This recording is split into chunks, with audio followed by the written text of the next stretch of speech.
En Loire-Atlantique, nous avons plutôt une bonne qualité de l'air. Si on regarde des indicateurs macro, donc on a un indicateur qui est l'indice de qualité de l'air.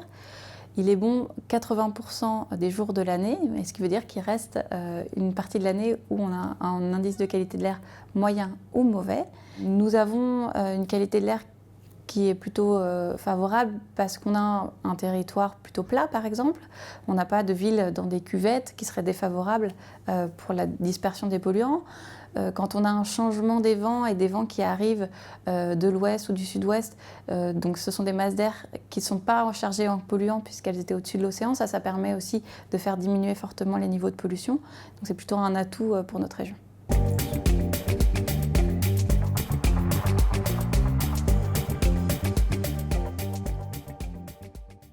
La qualité de l'air, ça a des effets sur la santé et c'est prouvé. L'OMS a classé la pollution de l'air extérieur comme cancérogène en 2013 et on a une étude qui est sortie cette année de Santé publique France qui indique qu'uniquement en lien avec les particules fines, PM2,5, il y aurait 48 000 décès anticipés par an en France chaque année.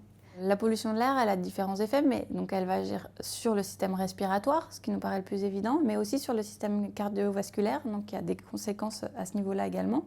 Et puis les gens qui ont des pathologies déjà existantes, comme de l'asthme, ça va aggraver leur pathologie.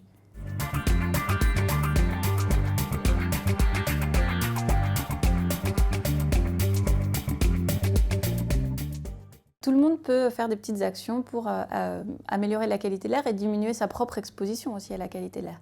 On peut agir donc à l'extérieur sur les déplacements, utiliser le vélo, les transports en commun, la marche à pied.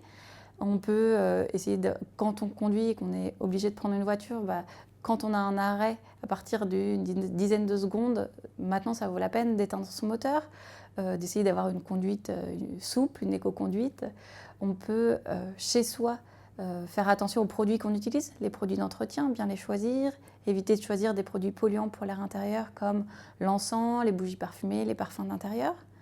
Et puis il y a des choses pratico-pratiques, par exemple quand on va avoir un bébé, éviter d'aménager sa chambre juste avant la naissance puisqu'on y apporte plein de polluants avec les peintures, avec des meubles neufs, voilà. Donc plein de petits gestes que chacun peut faire à son échelle.